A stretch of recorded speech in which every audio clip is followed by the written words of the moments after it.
morning, listening audience.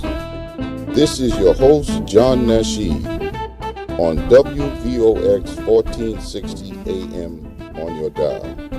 Welcome to A Focus on Issues of Concern and How They Affect Our Community Life, presented by New Mind Development Project, building strong community through open dialogue. Good morning, listening audience. This is your host once again. This is your host, John Nashid. This is New Mind Development Project, a focus on issues of concern and how they affect our community life. WVOX 1460 AM radio, WVOX.com worldwide. This is your New Mind Community Talk Radio program. Our phone number here is 914 area 636-0110. And once again, welcome to you this beautiful morning.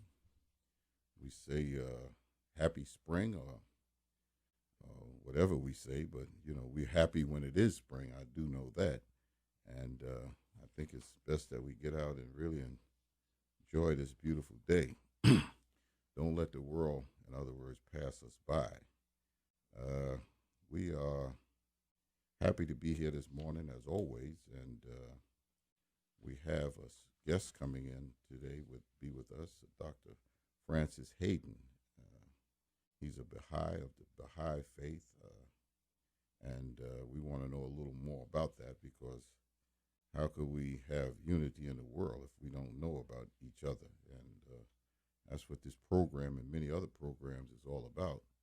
Bringing people together so we can have a clearer understanding of what they believe in, things that they believe, and some things quite naturally acceptable and some things maybe not acceptable. But nonetheless, we know how to deal with our fellow man if we know our fellow man.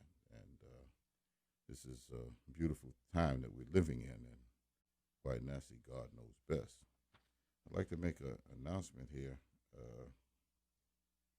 Brother had called in last week about a program that's going to be taking place at Nashid Shah, and it's called My Introduction to Al-Islam. And actually, it's a fundraiser, and tell your story in your own words and how you came into Islam, what age, what conditions, circumstances, and things of that nature, how you came into Islam. And I think they're going to make a DVD or copy of it. And, the fundraiser is that they would give you a copy of that statement or the statements that you made about how you came into Islam. And that's going to take place this Sunday at 1 o'clock at Masjid Yusuf Shah. That's 10 South 2nd Avenue, Mount Vernon, New York.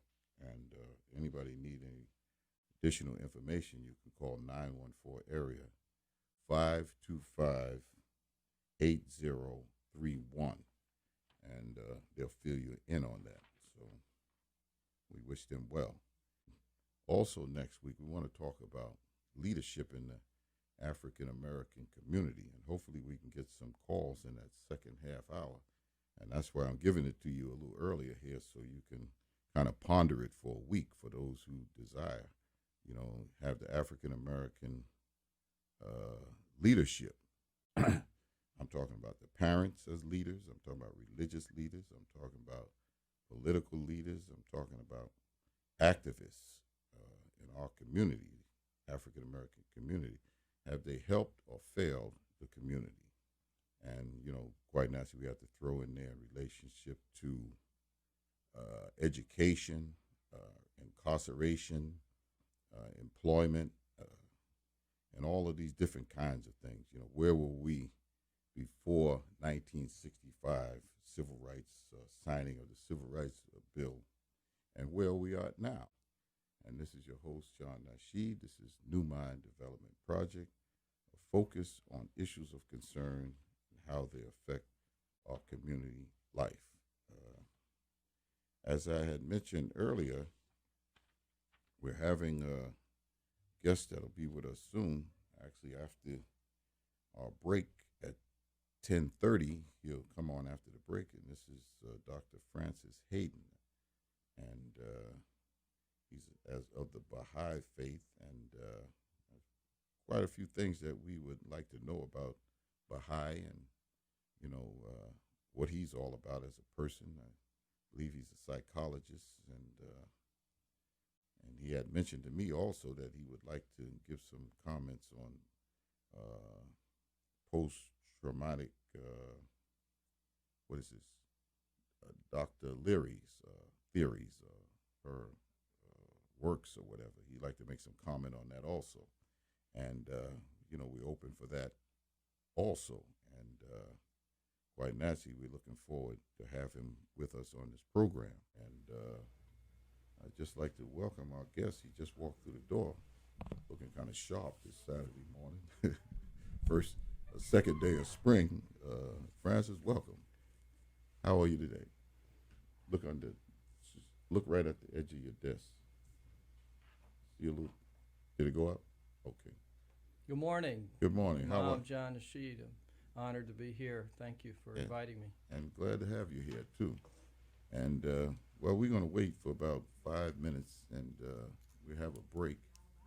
And then right after that, we'll go into the program. We're just having some little small talk here. We have Brother Salim. He's filming this. And actually, let me mention that also. We had a number of programs over the years, and all of our guests, we have quite a few guests that call in, but all of our guests who personally come in personally, we recorded and developing films half hour for cable television. So all of this is set. We have Brother James, he's edited them. I think we have quite a few all ready to go, right? So pretty soon you'll see us in Mount Vernon on television, and I think this is a good thing.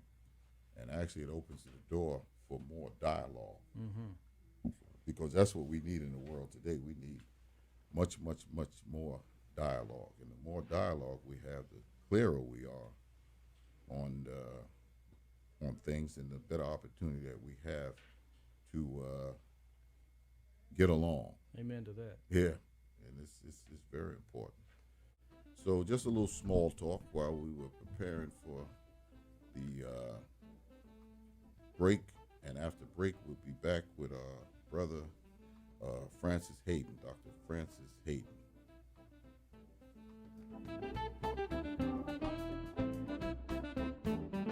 WVOX.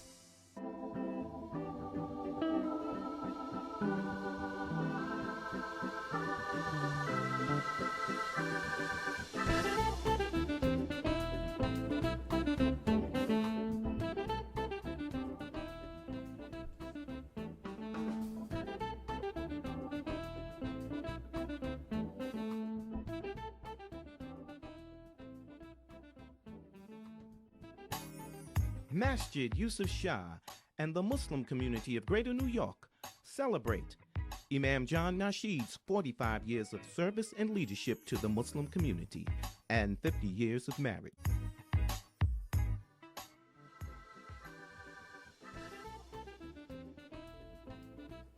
Welcome back. This is your host. This is John Nashid. This is New Mind Development Project, a focus on issues of concern and how they affect our community life. WVOX 1460 AM radio. Our call-in number here is 914 area 636-0110, and WVOX.com for online worldwide. And today, or this morning here, we're thankful we have Dr. Francis Hayden here with us, and he's going to introduce himself, and he can start with whatever he may. And we have a few questions and whatnot, because we want to have a better understanding of what his faith is, Baha'i faith. And Dr. Hayden, go right ahead. Well, again, thank you, Imam Nashid, for having me on. I will just say a little bit about myself. I grew up in Kentucky as a Catholic and had good family values there. I came to New York in 1991. And I'm currently a board-certified child and adolescent psychiatrist. I also have certifications in adult and addiction psychiatry. And I'm a full-time family psychiatrist at the Martin Luther King Family Health Center, Fulton Avenue in the Bronx. And I've been there since 2006. I've been a resident of New Rochelle since 1996, and I live with my family in New Rochelle. Very good. And well, why am I here? Well, I have a particular interest in several topics. So one is religion, the other one is mental health, and last but not least, African American issues and racism in America. No, that's interesting. Well, you have religion, you have mental health, and African American history. That's a pretty good mix there. You know, your faith. I recall some years ago, as far back, I believe I was in we were in White Plains. I went to a Baha'i program, and I was very impressed because it was like UN. It was like an international community of people. They had different foods from different countries, and real enjoyable. I felt real welcome. And then at another time, I went downtown in the city. I think it was a theater. This was going back some time. I'm kind of, not as fresh up here as I used to be. And also in New Rochelle, we had a discussion panel in the hotel over here in New Rochelle. So I had like 3 experiences with Baha'i, but I never really got into really trying to understand, what the Baha'i was all about. And I know it has a connection or some kind of relationship that goes back as far as Islam is concerned. And if you can explain it to us, for more clarity. Why, sure. Well, the basic doctrine of the Baha'i faith is what we built around what we call the 3 onenesses.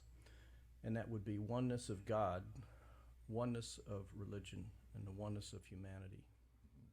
The Baha'i faith started in 1844, and the founder of the Baha'i faith is Baha'u'llah. Now, the history is very important and very interesting in that Baha'u'llah was born Mirza Hussein Ali in the northern part of Iran, Persia, in 1817, the son of a wealthy nobleman. And he gave up that life to serve the poor. And at the age of 36, he was thrown in a dungeon, an abandoned cistern in Tehran called the Black Pit, because he was espousing what were considered heretical views of religious unity, and was accused of plotting to overthrow the Shah, which was a preposterous claim if anyone knew who Baha'u'llah was and what he was all about. Today, the Baha'i faith is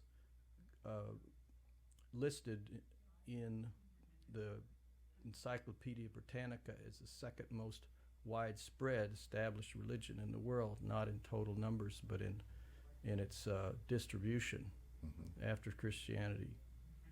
And that's because Baha'u'llah told his followers to fan out across the globe and promote a vision of peace. And of course, Baha'u'llah, my interest in the last few years is to gain a deeper appreciation and knowledge and understanding of Islam, because again, I come from a Christian background, and then I joined Baha'i, and there's all that stuff in the middle about Muhammad. So I'd like to just have the opportunity at some point to share a recent insight that I'm happy to have gained by doing some study of and share it with your listeners, especially those who are considering where to start in coming to grips with Islam, which is something all of us will have to do more of in the future. But before you do that, let me ask a question. Baha'u'llah, could you pronounce Baha'u'llah. Baha'u'llah. Yes. Was at any point, was he ever a Muslim? Was his faith? He was a traditional. He was a native of Iran, a member of the majority population, Shiite Muslim majority. Okay. But not a clergyman. Not a clergyman. Okay. And when he severed himself, could we say it like that? Sure. From that faith or that understanding, and he came up with the Baha'i faith, would that be considered a sect of Islam? Well, you could consider Christianity as a sect of Judaism now. Mm-hmm. Yeah. Correct. So what would distinguish them? And religious scholars would tend to say that when a prophet claims a revelation direct from God with new laws and new traditions and everything new, Mm-hmm. that would be considered independent religion. And in fact, an Egyptian religious court in early 1900s made a definitive ruling that the Baha'i faith had nothing whatsoever to do with Islam. It was completely separate, and therefore could not be considered a Muslim sect. Okay, if the scripture, Baha'i scripture, Mm-hmm. now that's was it revealed to him, or was this inspired in him? Right. Some people have said Baha'u'llah patched together various ideas from different religions. Nothing could be further from the truth. What he did was he was a pure soul, and he stated that he was basically living his life, minding his own business, when one day God spoke to him, Mm-hmm. and he simply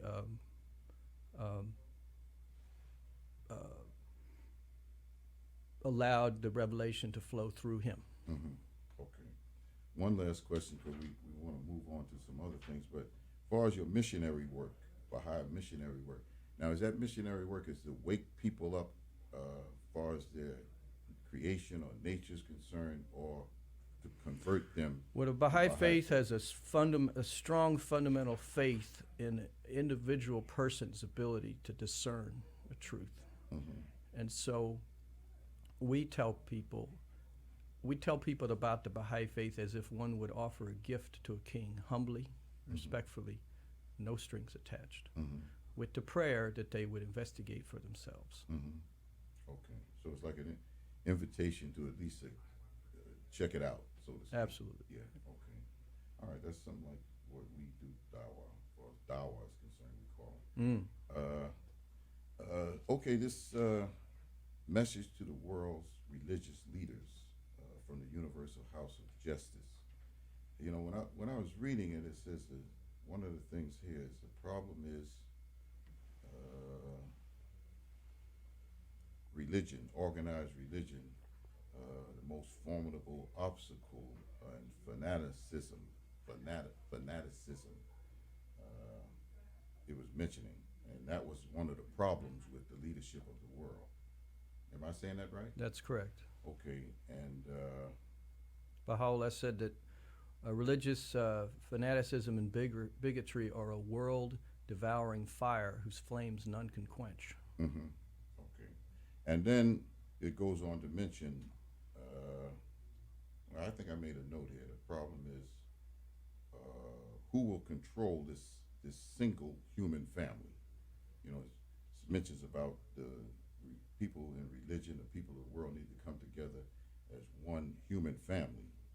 But you know, most times we read in religion, everybody has a solution for the problem. You know, in other words, they separate themselves from the problem, and I have the solution for the problem. So I'm going to dictate to you what the solution here. Come look at my way. Right. That would be the opposite of the spirit of the Baha'i faith. The opposite. Right. The forerunner of Baha'u'llah said was Sayyid Ali Muhammad, who had the title of the Bab, which means the gate. Mm-hmm. He said the most burning fire is to oppress another soul, even to the extent of a mustard seed. Mm. Sounds good. Yeah. So the question, who's going to be in charge? Baha'u'llah said it was clear to him in the 1800s. He said it was clear to him that God had seized power from two classes of men, kings and ecclesiastics, and that in the future God would empower groups of people to have a consultative decision-making process to involve everyone, and in the Baha'i faith, decisions have to involve everyone, that everyone gets together and makes decisions as a group, and if there's no consensus attainable, then we do resort to a majority vote. The group follows the majority vote until it becomes clear that a new decision needs to be made. Well, that's like in Islam called Shura Bainahum, which is mutual conciliation. I'm learning that a lot of the wonderful things in the Baha'i faith actually come from that spirit, progressing from Christ to Muhammad to the Baha'i faith. Yeah. Well, if we really took time to really listen to people, I think we could see it. Absolutely.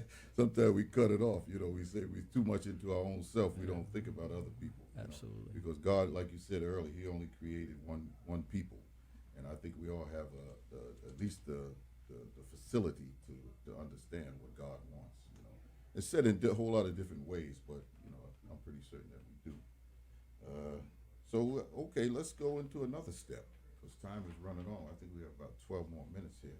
And if anybody desire to call, please interrupt us. Yeah, and just call interrupt. us, say hello. 914 area 636-0110. This is your host, John Nashid. This is New Mind Development Project. Our guest this morning is Dr.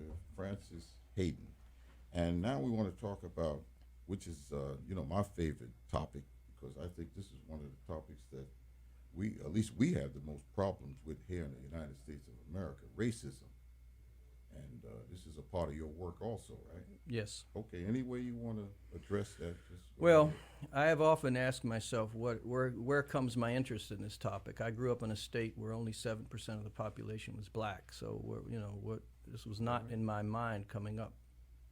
Mm-hmm. And I have ultimately decided that I can't answer that question except to say that in as much as all of humanity appears to have arrived out of Africa somewhere around 50,000 years ago, mm-hmm. I would say I simply have a greater than average gift of ancestral memory. And I feel I'm also very sensitive to disunity. And, you grow up in this country, blacks and whites have a 400-year history. So mm-hmm. we sort of know each other like the back of our hand. We grew up, as Lerone Bennett said, sort of in relief, defining each other mm-hmm. as the opposite.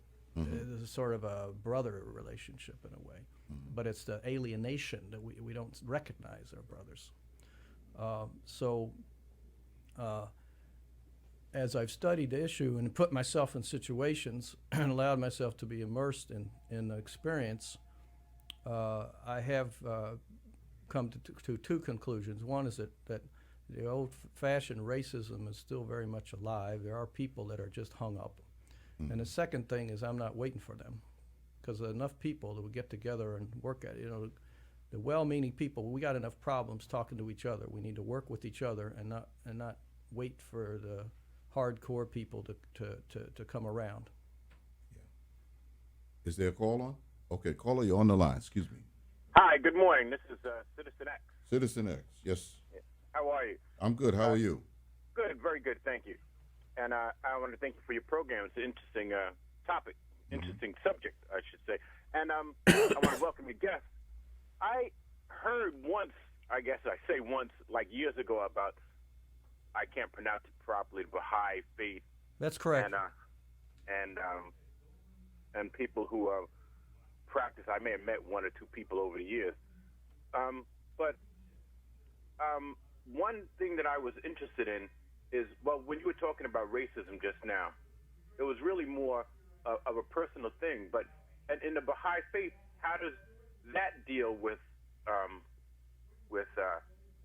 races and class structures and stuff like that? Well, Baha'u'llah said there were three baneful and persistent evils in the world. Actually, one of his great-grandson said that. And the three baneful and persistent evils were materialism, communism, and racism. And in 1938, his great-grandson wrote a book called The Advent of Divine Justice, in which he called racism the most vital and challenging issue facing the American Baha'i community. And he said world peace would hinge around the axis of the creation of peace between the blacks and whites in America would be a cause of world peace. And so Baha'is have taken that to heart, and there was a position statement put out in the 1990s called The Vision of Race Unity, America's Most Challenging Issue, but it's also called the most vital and challenging issue. So as Baha'is, we have a particular prescription. Shoghi Effendi said that the blacks and whites have separate but equally important roles in racial healing, is that the blacks have to find some way to forgive all the injustice that was done, which is a tall order, And the whites, which is equally taller, have to give up this unconscious sense of superiority that we have and stop patronizing and be persistent in befriending blacks who can be expected to be a little bit resistant and suspicious of efforts that white people have to try to befriend them because of the history. So we just don't give up. Right. An interesting point you just made out when you're talking about blacks finding it within themselves to forgive, which may be difficult. But I'm going to tell you, I don't really see it as so difficult as just not being done. And I say it this way. If in the Christian faith, in order to get forgiveness, a person has to actually ask. And that's all you're supposed to have to do, ask to be forgiven. And if you ask to be forgiven, then, and sincerely, then that burden is now put on the person who needs to forgive. And then it becomes their choice whether to or not to. Somebody pointed out, Dr. Joy Leary pointed out that South Africa has had equally severe racial issues, but they were able to deal with it so more completely because the people there accepted their responsibility in perpetuating that evil, and they just said, okay, this is what we did, it was wrong, now let's move on, if that's okay with you. And right. So they've been able to do that. But in this country, there's never been an acknowledgement that what we did was wrong. It's kind of like, well, we don't have to talk about that. You know, why are you going to go back to that? And because it's never actually been addressed and never been dealt with, we as a people have never been given the opportunity to actually say, I forgive you for what you did. Right. So what I, you know, the only way for me to participate in that as a white man, I can't say I apologize for what my great-grandparents did. I have to say, let me look at my life. Let me look at the ways in which I'm participating in this unjust system, and let me become conscious of that, and then let me then ask for apology for the way I've behaved. Well, that's true. I mean, I met somebody who was from Ireland, and they talked about the potato famine and how they were the subject of severe racism, and so much that they were forced to turn over their goods, and they were not allowed to raise or to grow anything to eat themselves. And he came to this country as a family after slavery. So he said, well, that's your problem. That has nothing to do with me. I didn't participate in it. My family didn't participate in it. It means nothing to me. Right.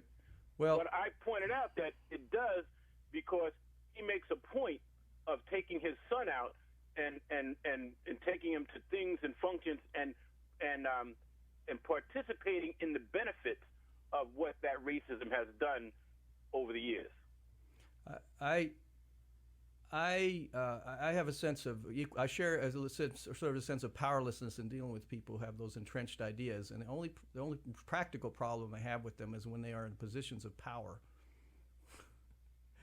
And so I think that the first approach is to attempt to achieve justice, and because if we go cap in hand and say, please acknowledge your role in this and acknowledge this, then it's just some people they're not, there's nothing, their eyes are closed, and I think we have to direct our energies towards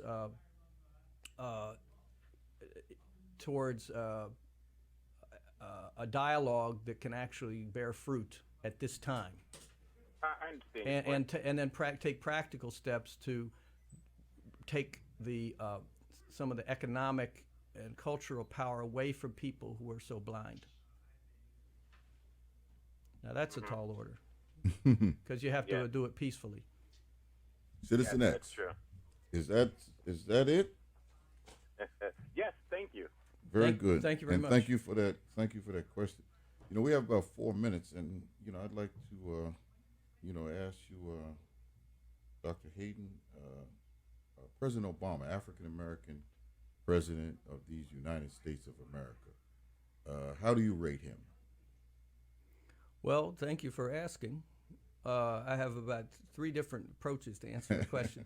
First of all, it doesn't really matter. Mm-hmm. But and second of all, Baha'is assiduously avoid partisan political. In fact, we don't spend a lot of times trying to fix the political system because we see that it's kind of doomed to collapse at some point because it's it's helplessly corrupt. However, we are well-wishers of government. We do vote. We do try to improve the community. We're activists and for issues. Third of all, I share the sentiments of the National Spiritual Assembly of the Baha'is of the United States, who wrote a congratulatory letter to the president and pointed out how much it was a celebration of success and progress of the African American community to get to this point, and also all of Americans who were able to elect this president. Right. And I would say, just personally, I'm a cheerleader for the president. Yeah. Okay, I'm a cheerleader and a critic, and because I guess I criticize because when you wait for something for so long, you expect a little more, but we have good vibes, good for the future, and we hope everything works out all right. But so glad to have you here, and likewise, thank you. And as time is real short, we're trying to skim across these things real fast to get as much as we can out. But nonetheless, I think we did a good job. We'll get to mental health next time. Yeah, very good. Because Dr. Joy DeGruy is one of my Facebook friends and one of my favorite people to follow around the lecture circuit. Yeah. There's also a Muslim fellow. His name is Dr. Naeem Akbar. You recall? You ever heard of him? Oh, we'll have to talk about it. I don't think so. Yeah. He did that same type of work. Oh, yeah. Yeah, I think she's standing on his shoulders, I think. Yeah, maybe. I don't know. But at any rate, this is very good. Good to have you on, and God bless you. Your family and everybody's all right. I met your family. Likewise. Yeah. And, God bless you all. Hopefully that at some point in time we all can see the big picture, Everybody go watch Muhammad Legacy of a Prophet on YouTube. Oh, yeah. Really good. It's a great show. Yeah, great show. And thank you for everything. Thank you for that. God bless you. Peace. Peace to you.